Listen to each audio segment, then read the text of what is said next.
Everyone, welcome to my channel. तो आज का जो वीडियो है दैट इज़ अबाउट प्लेसेंटा। आज इस वीडियो में हम प्लेसेंटा के स्ट्रक्चर के बारे में, फंक्शंस के बारे में और प्लेसेंटा से रिलेटेड डिसऑर्डर्स के बारे में ब्रीफली डिस्कस करेंगे। तो अगर हम प्लेसेंटा को देखें तो it is a temporary membranes vascular organ that develops in the females during pregnancy. Pregnancy के दौरान फीमेल के यूट्रस के अंदर एक टेम्परेरी स्ट्रक्चर डेवलप होता है और वो मेम्ब्रेनस और वास्कुलर होता है और इसको हम बोलते हैं प्लेसेंटा। तो बेसिकली ये जो प्लेसेंटा है ये फीटस और मदर के बीच का लिंक होता है जिसके द्वारा न्यूट्रिएंट्स, ऑक्सीजन, वेस्ट प्रोडक्ट्स इनका मदर और फीटस के बीच में एक्सचेंज होता है। अब ये डेवलप होता है, it develop from the blastocyst that implants on the wall of uterus. तो हम इसके बारे में पढ़ चुके हैं, हम ओव्यूलेशन, फर्टिलाइजेशन और इम्प्लांटेशन के बारे में ऑलरेडी डिस्कस कर चुके हैं। तो पहले ओव्यूलेशन होता है, ओव्यूलेशन होने के बाद में स्पर्म्स और ओवम मीट करते हैं, फर्टिलाइज करते हैं और फर्टिलाइज होने के बाद में there is a formation of a structure जिसको हम ब्लास्टोसिस्ट बोलते हैं, जो कि यूट्रस की जो वॉल है वहाँ पर जाकर इम्प्लांट होता है, एम्बेड हो जाता है और इस प्रोसेस को हम बोलते हैं इम्प्लांटेशन। तो ये जो प्लेसेंटा का जो स्ट्रक्चर है बेसिकली ये डेवलप होता है from the blastocyst. Exchange of nutrients and waste between mother and foetus occur due to placenta. तो मैंने आपको अभी बताया प्लेसेंटा के माध्यम से मदर और फीटस के बीच में जो एक्सचेंज ऑफ न्यूट्रिएंट्स और गैसेस और जो वेस्ट प्रोडक्ट है ये होता है। Now let us study about the structure of placenta. तो प्लेसेंटा का जो स्ट्रक्चर है बेसिकली इसके टू पार्ट्स होते हैं, foetal portion and maternal portion. जो फीटल पोर्शन है ये ऑब्वियसली फीटस की तरफ प्लेस्ड होगा और जो मैटरनल पोर्शन है ये ऑब्वियसली मदर की तरफ प्लेस्ड होगा। इसको हम एक डायग्राम से समझते हैं। यहाँ पर आप एक डायग्राम देखें, ठीक है। तो ये दिस इज बेसिकली यूट्रस के अंदर this is a developing embryo. तो ये वाला जो पोर्शन है ये पूरा एंडोमेट्रियम है और यहाँ पर जो एम्ब्रियो है, फीटल डेवलपमेंट हो रहा है, दोनों के बीच में मदर और फीटस के बीच में जो कनेक्टिंग लिंक है, जो डिस्क शेप का स्ट्रक्चर है, इसे हम बोलते हैं प्लेसेंटा। अब ये जो प्लेसेंटा है ये एम्ब्रियो से it is attached via a cord जिसको हम बोलते हैं अम्बिलिकल कॉर्ड। तो ये वाला प्लेसेंटा का पोर्शन जो कि मदर की तरफ फेस कर रहा है इसको हम मैटरनल पोर्शन बोलते हैं और ये वाला पोर्शन जो कि फीटस की तरफ फेस कर रहा है इसको हम फीटल पोर्शन बोलते हैं। तो अगर आप इस डायग्राम में देखिए ये जो प्लेसेंटा है इसका हमने डिटेल्ड व्यू यहाँ डायग्राम में बनाया है। तो ये वाला जो पोर्शन है ये मैटरनल पोर्शन हो गया और ये जो पोर्शन है ये फीटल पोर्शन हो गया and this is the umbilical cord और यहाँ पर जो ये है this is the umbilical cord. तो let us discuss about the structure of placenta in detail. तो जो फीटल पोर्शन है इसका, फीटल पोर्शन के अंदर चार स्ट्रक्चर्स आते हैं, chorion, chorionic villi, amnion and umbilical cord. तो पहला पोर्शन जो कोरियन, ये वाला जो पोर्शन है कोरियन, इसमें आप देखेंगे it is the outermost membrane that surrounds the amniotic sac and foetus, है ना। तो यहाँ पर ये फीटस होगा, तो ये बेसिकली एमनियोटिक सैक को और जो फीटस है उसको ये बेसिकली मेम्ब्रेन सराउंड करती है और इसके अंदर प्रेजेंट होते हैं कोरियोनिक विलाय। अब ये कोरियोनिक विलाय क्या होते हैं, which is a second structure. ये फिंगर लाइक प्रोजेक्शंस होते हैं which extend from the Korean into maternal tissue. तो आप देख रहे हैं यहाँ से ये कोरियोनिक प्लेट से कुछ फिंगर लाइक प्रोजेक्शंस एक्सटेंड कर रहे हैं जो कि कहाँ एक्सटेंड कर रहे हैं, मैटरनल टिश्यू के अंदर ये एक्सटेंड कर रहे हैं। जब ये पूरी तरीके से कोरियोनिक विलाय डेवलप हो जाते हैं तो इनको हम बोलते हैं these are known as placental villi. अब ये इनके अंदर खास बात क्या है, ये जो फिंगर लाइक जो स्ट्रक्चर्स हैं इनके अंदर basically they carry the fetal blood vessels. तो आप देख रहे हैं ये जो फीटल ब्लड वेसल्स हैं इसको कैरी कर रहे हैं और ऊपर का ये जो पोर्शन देखें आप, यहाँ पर मैटरनल ब्लड वेसल्स प्रेजेंट हैं और मैटरनल और फीटल ब्लड वेसल्स आपस में बहुत क्लोजली लोकेटेड हैं और यही वो जगह है जहाँ पर बेसिकली मदर और फीटस के बीच में न्यूट्रिएंट्स का एक्सचेंज, गैसेस का एक्सचेंज, वेस्ट प्रोडक्ट्स का एक्सचेंज होता है। तो they contain foetal blood vessels and are the primary site for nutrient and gas exchange, है ना। तो ये बहुत क्लोजली रिलेटेड है। तो आप ऐसा कह सकते हैं कि यहाँ पर जो मदर से जो वो है वो इधर इस तरीके से आ गया, ये फीटल सर्कुलेशन में आ गया और फीटस का जो ब्लड है ये इस तरीके से ये मैटरनल सर्कुलेशन में आ गया। तो यहाँ पर इस तरीके से एक्सचेंज दोनों के बीच में होता है। ठीक है, अब जो तीसरा स्ट्रक्चर है that is the amnion. It is a thin membrane that enclose foetus and amniotic fluid. अब ये इस डायग्राम में नहीं समझ में आएगा, इस डायग्राम में देखें। ठीक है, तो ये वाली जो लेयर है, ठीक है, ये दिस इज द लेयर, इसको हम बोलते हैं ये एमनियन लेयर है।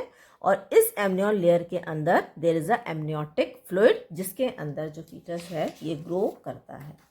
अब जो चौथा स्ट्रक्चर है that is the umbilical cord, जो कि कनेक्ट करता है फीटस को प्लेसेंटा से, है ना। तो प्लेसेंटा और फीटस को कनेक्ट करने का जो स्ट्रक्चर है वो है अम्बिलिकल कॉर्ड। अब खास बात इसकी ये है कि इस अम्बिलिकल कॉर्ड के अंदर it contain 2 umbilical arteries and 1 umbilical vein. तो यहाँ पर आप डायग्राम में देखें, these are the umbilical arteries and vein. इसको अगर हम कट करते हैं तो कट सेक्शन कुछ ऐसा दिखेगा। तो यहाँ पर आपको 2 अम्बिलिकल आर्टरीज दिख रही हैं और 1 अम्बिलिकल वेन दिख रही हैं। अब ये जो अम्बिलिकल आर्टरीज हैं बेसिकली ये कैरी करती हैं डीऑक्सीजनेटेड ब्लड, जो कि न्यूट्रिएंट डिप्लीटेड ब्लड होता है। कहाँ से कैरी करती हैं? फ्रॉम फीटस, फीटस से कैरी करती हैं मदर के अंदर। और एक अम्बिलिकल वेन है ये मदर से आती है फीटस में, और ये क्या लेकर आती है? ऑक्सीजनेटेड ब्लड को और न्यूट्रिएंट रिच ब्लड को, है ना। तो यहाँ पर थोड़ा सा एक्सेप्शन है, ज़्यादातर जो आर्टरीज हैं ये प्योर ब्लड को कैरी करती हैं और जो वेन्स हैं ये इम्प्योर ब्लड को कैरी करती हैं। But here umbilical artery and vein are the exceptions. तो ये बात आपको याद रखनी है। ठीक है, तो ये हो गया। तो it contain 2 umbilical arteries and 1 umbilical vein which carry blood between the fetus and the placenta. अब now let us study about the maternal portion. तो मैटरनल पोर्शन के अंदर आता है डेसिडुआ। अब डेसिडुआ क्या है? It is a specialised lining of the uterus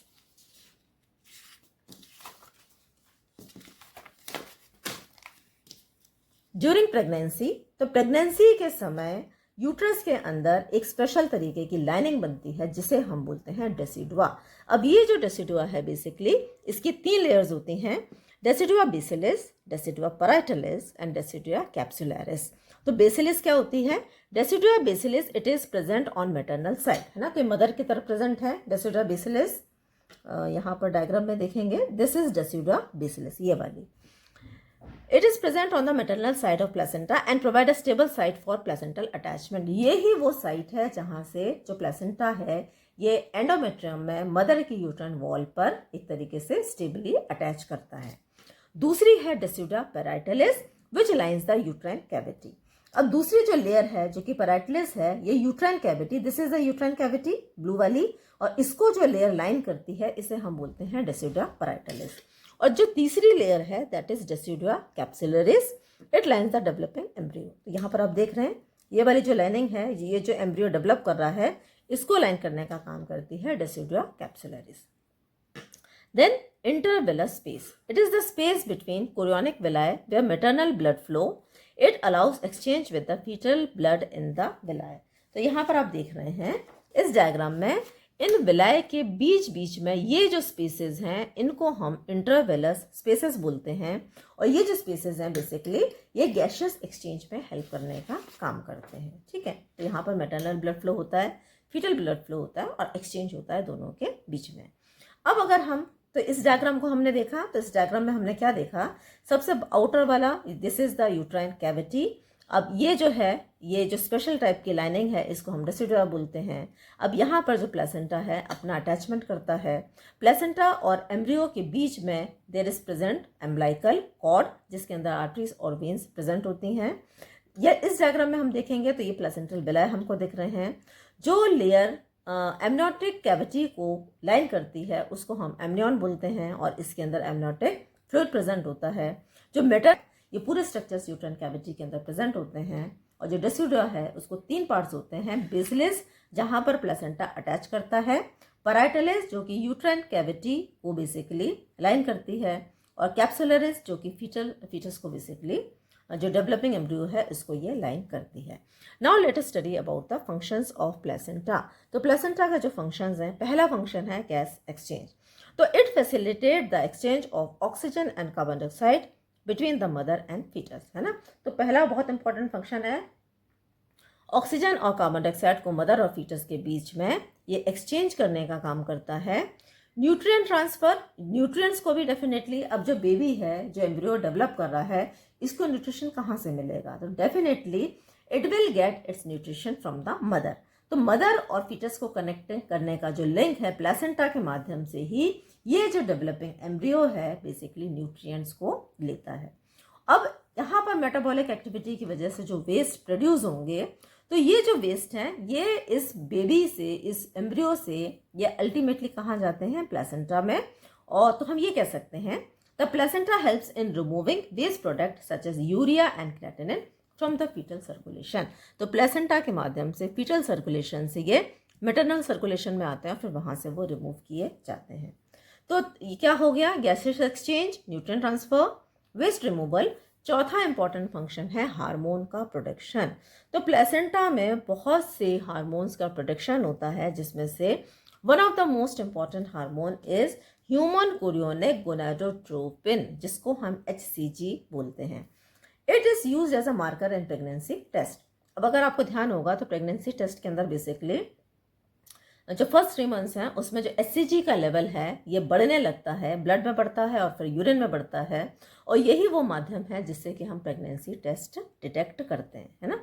दूसरा ह्यूमन प्लेसेंटल लैक्टोजन, जिसको हम HCS भी बोलते हैं, और इसका बेसिकली काम होता है ब्रेस्ट ग्लैंड का भी डेवलपमेंट करता है, ग्रोथ करता है, and at the same time foetus का भी ग्रोथ करता है।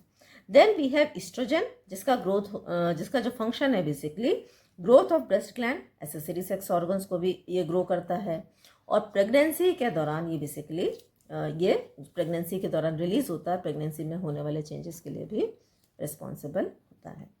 चौथा and fifth function is immune protection. It act as a barrier against most maternal foetal immune response. अब प्लेसेंटा एक बैरियर के जैसा भी काम करता है, और बहुत से बैक्टीरियाज या फिर हार्मफुल ऑर्गेनिजम्स या फिर जो वायरस हैं, इनको ये बेसिकली जो एम्ब्रियो तक जाने से ये रोकने का काम करता है ना, बैरियर के जैसे ये बेसिकली काम करता है। Now placenta as immune barrier. तो प्लेसेंटा इम्यून बैरियर जैसा कैसे काम करता है? तो it is a barrier to pathogen. Though placenta serve as a barrier to pathogens, but some pathogens can cross the placental barrier and harm the developing foetus.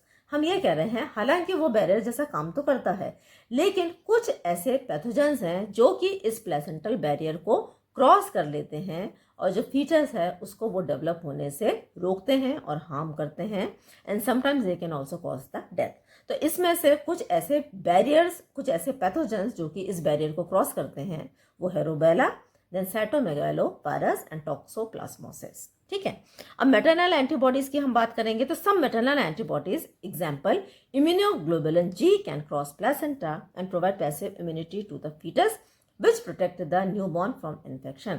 अब एक इसका फायदा ये भी है कि मदर के जो एंटीबॉडीज हैं ये बेसिकली प्लेसेंटा को क्रॉस कर सकते हैं, और इसमें स्पेशली कौन सा एंटीबॉडी क्रॉस कर सकता है? Immunoglobulin G. तो ये प्लेसेंटा को क्रॉस करके एक तरीके से जो फीटस है उसको पैसिव इम्यूनिटी प्रोवाइड करता है, जिससे कि जो फीटस है ये जो इन्फेक्शंस हैं वो इन्फेक्शंस के प्रति इम्यून हो जाए और उसकी जो इम्यूनिटी है वो हासिल कर सके, दैट इज पैसिव इम्यूनिटी। ठीक है। अब लास्ट में हम प्लेसेंटा के एबनॉर्मलिटीज के बारे में पढ़ेंगे, या फिर हम इसका क्लिनिकल सिग्निफिकेंस, या फिर हम इसके अप्लाइड एस्पेक्ट पे बात करेंगे। तो हमने प्लेसेंटा को देखा, जो प्लेसेंटा है ये नॉर्मली कहाँ अटैच्ड होता है? इट इज़ जहाँ पे भी इम्प्लांटेशन होता है, जो कि ज़्यादातर पोस्टीरियर वॉल ऑफ यूट्रस पे होता है, वहाँ पर इम्प्लांटेशन होता है, वहीं से जो प्लेसेंटा है इसका ये जो स्ट्रक्चर है ये डेवलप होता है। लेकिन कई बार जो प्लेसेंटा है ये यूट्राइन कैविटी के अंदर एबनॉर्मल तरीके से अटैच हो जाता है, जिसकी वजह से कई कॉम्प्लिकेशंस आगे देखने को मिलती हैं। पहली कॉम्प्लिकेशन है placenta previa. Placenta partially or completely covers the opening of cervix, causing bleeding during the third trimester of pregnancy. अब स्टार्टिंग में तो जो प्लेसेंटा का जो फंक्शन है, जो कॉर्पस लूटियम है, वो रिलीज करता है प्रोजेस्टेरॉन, और प्रोजेस्टेरॉन प्रेगनेंसी में होने वाले चेंजेस के लिए रिस्पॉन्सिबल होता है। लेकिन 3 मंथ्स के बाद में ये जो फंक्शन है it is taken up by the placenta. तो इस डायग्राम में आप देखें तो यहाँ पर this is the placenta, this is the baby and this is the endometrium. इस डायग्राम में हमको नॉर्मल प्लेसेंटल अटैचमेंट दिख रहा है, अब इस डायग्राम को देखें, ये वाला जो पोर्शन है, जो lower portion of the uterus है, इसे हम सर्विक्स बोलते हैं, है ना। अब अगर प्लेसेंटा कुछ इस तरीके से अटैच हो जाए तो इसको हम लो लाइन प्लेसेंटा बोलेंगे। अब इसमें कॉम्प्लिकेशन क्या है, अब जहां से बेबी को डिलीवर होना है उसी पॉइंट पर आकर प्लेसेंटा अटैच हो गया है। तो लोअर पोर्शन कौन सा होता है, it is the opening of cervix. तो कभी कभी पूरा ये सर्विक्स की ओपनिंग को कवर कर लेता है, कभी ये पार्शली सर्विक्स की ओपनिंग को कवर करता है। तो जब भी प्लेसेंटा नीचे की तरफ अटैच होता है, it causes problems, bleeding cause कर सकता है और भी कई तरीके के कॉम्प्लिकेशंस पैदा करता है, और इस कंडीशन को हम बोलते हैं प्लेसेंटा प्रीविया। दूसरा है abruptio placenta, partial or complete separation of placenta from the inner wall of uterus before delivery। अब ये वाला डायग्राम आप देखें, अब प्लेसेंटा का काम क्या है, प्लेसेंटा का काम है न्यूट्रिएंट्स को, गैसेस को, वेस्ट को मदर और फीटस के बीच में एक्सचेंज करना। अब मान लीजिए ये जो प्लेसेंटा है अपने समय से पहले ये डिटैच हो जाए, है ना, यहाँ से ये डिटैचमेंट शुरू हो जाए। प्लेसेंटा कभी भी बेबी के डिलीवरी के बाद में एक्सपेल होता है, लेकिन अगर ये मान लीजिए 6 मंथ, 7th मंथ या फिर 8th मंथ में ये डिटैच होने लगे, अर्ली डिटैचमेंट इसका होने लगे, तो it can result in bleeding. यहाँ पे आप देख रहे हैं डायग्राम में, ये ब्लीडिंग हो सकती है, और अगर ये पूरा अगर डिटैच हो गया तो again it can lead to many complications. इस कंडीशन को हम बोलते हैं एब्रप्शियो प्लेसेंटा। ठीक है, तो प्लेसेंटा का अपने समय के पहले, डिलीवरी के पहले ही डिटैच हो जाना, सेपरेट हो जाना, that condition is known as abruptio placenta. फिर तीसरा है placenta accreta, placenta attach to deeply to the uterine wall. अब इस डायग्राम में आप देखें, ये नॉर्मल अटैचमेंट है प्लेसेंटा का, और यहाँ पर प्लेसेंटा बहुत ही ज़्यादा अडहेयर कर गया, it is adherent to the uterine wall. इतना ज़्यादा अडहेयर कर गया है कि जब ये सेपरेट होगा तो ये आसानी से सेपरेट नहीं हो पाएगा, और इस कंडीशन को हम बोलते हैं प्लेसेंटा एक्रीटा। चौथी कंडीशन होती है retained placenta, when the placenta is not expelled from the uterus during labour. अब मैंने आपको भी बताया, सबसे पहले बेबी की डिलीवरी होती है, और डिलीवरी के बाद में there is separation of the placenta. Placenta uterus contract करता है, प्लेसेंटा को एक्सपेल करता है। ये जो प्रोसेस है बेसिकली 15 से 30 मिनट के अंदर हो जाती है। लेकिन अगर 30 मिनट्स के बाद भी प्लेसेंटा यूट्रस से बाहर नहीं निकल पाए, एक्सपेल आउट नहीं हो पाए, उस कंडीशन को हम बोलते हैं retained placenta. Again it is a very complicated situation. अब लास्ट में हम क्या देखेंगे, the delivery of foetus is followed by the expulsion of placenta. Baby out होगा, उसके बाद में प्लेसेंटा आउट होगा। After delivery umbilical cord is cut. तो ये सबसे पहले ये बेबी डिलीवर होगा, बेबी के बाद में प्लेसेंटा डिलीवर होगा, लेकिन अभी भी बेबी और प्लेसेंटा के बीच में there is attachment of the umbilical cord. तो नेक्स्ट स्टेप क्या होगा, नेक्स्ट स्टेप में ये जो अम्बिलिकल कॉर्ड है इसको स्टेरलाइज तरीके से कट किया जाता है। The site of attachment of placenta in centre of abdomen of foetus is called navel और अम्बिलिकस। और जिस पॉइंट पे ये जो प्लेसेंटा एम्ब्रियो में, फीटस में ये अटैच होता है, आगे चल के ये वाला जो पॉइंट है ये बनता है नेवल या फिर अम्बिलिकस। ओके, तो this was all about the video. तो आई होप आपको प्लेसेंटा का स्ट्रक्चर, फंक्शंस और उसके अप्लाइड एस्पेक्ट के बारे में अच्छे से समझ में आया है। अगर वीडियो पसंद आया है तो वीडियो को लाइक करें, चैनल को सब्सक्राइब करें, वीडियो को शेयर करें। Thanks for watching, have a nice day.